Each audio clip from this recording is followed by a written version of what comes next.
From Confusion to Conclusion: How to Write a First-Class Essay by Vlad Mackevic. This e-course is presented to you in association with thelectureroom.co.uk and firstyearcounts.com. Enjoy listening. Hello and welcome to part 2 of our e-course on essay writing. It's me, Vlad Mackevic, and we are further discussing what earns you points in your assignments. As you may remember from part 1, the elements in your assignment that earn you points are answering the question, the structure, the style and language, research and analysis, references, and formatting and presentation. In this part, I'm going to discuss the first 3 points: answering the question, structure, and style and language. So when it comes to answering the question, as I said before, the most important thing is to make it all relevant. Every sentence, every paragraph, every section of your assignment must contribute to the sole purpose of the essay, that is answering its question. Whether it is an essay, a research report, or a dissertation, it doesn't matter. The most important thing about academic writing is relevance. Even the most brilliantly written essay will get a 0 mark if it doesn't answer the question. Another thing you need to do when answering the question is to show your evidence of reading. Demonstrate your knowledge of the main theories, the main debates, theoretical debates around the subject of your study, the main scholars in the field, and of course how those theories were tested and applied in real life. Finally, you need to analyze the question thoroughly or create a good topic if you've got a free topic assignment. I'm going to cover that further in this course, but in order to answer the question well, you need to understand it well, and that means breaking it down into basic elements. And when you're creating an assignment, it's assembling it from basic elements. Once again, I'm going to make it much clearer further down the line. The structure.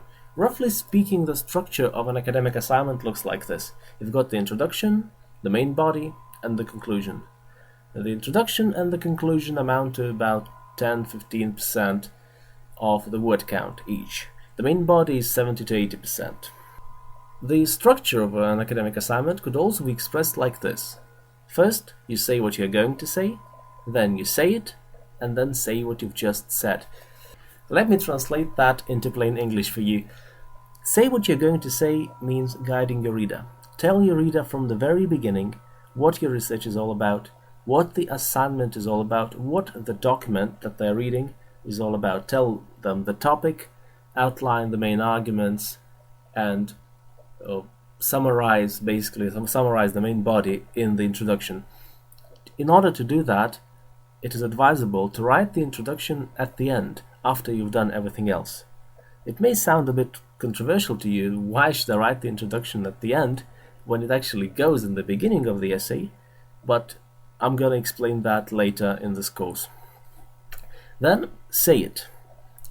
Explain, outline, discuss. Bring forth your main arguments, your evidence, your references.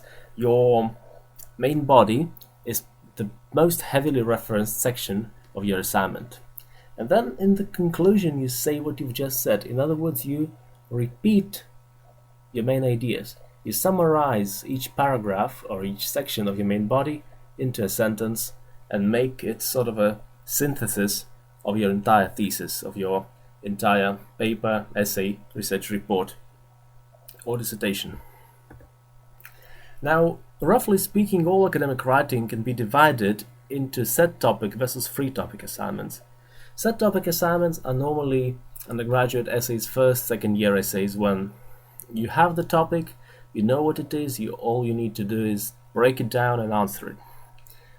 The free topic assignments are a bit more complicated, and of course their structure is a bit more complicated. Whilst the set topic assignments have the intro, the main body, the conclusion, and then the references, this is it. Free topic assignments, which include independent research, working with data, of course include elements that a set topic assignment just doesn't have, like literature review, like the methodology section, analysis and discussion, all these things that you need when you're working with data. I'm going to cover that later in the course in more detail. Style and language. Of course, read academic papers to know what to emulate. If you want to become a good writer, you should become a good reader. You need to read a lot, and the best thing to read are academic journals. Textbooks are too general. Journals, on the other hand, explain everything in much more detail. They explain not only the theory, but an exact case, how it was applied, under what circumstances, explain all the conditions very clearly. Journals in general are more highly valued among the lecturers, so make sure when you're writing your assignment include many journals in your reference list. Formal style, of course. The way you talk on the street is not the same way you talk to your lecturer.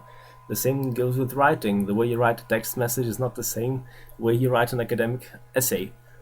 Of course, your essays and dissertations should be written in good English, which means you've got to proofread. Use your spell checker, use your head, ask your friend to proofread. Read it once, read it twice, read it 3 times until there's nothing left to correct. Make sure it's clear. Make sure it's professional. Make sure your manuscript, your final draft, is clean. So this is it. Thank you very much for listening and watching, and we'll see you in part 3. This course was presented to you in association with thelectureroom.co.uk and firstyearaccounts.com.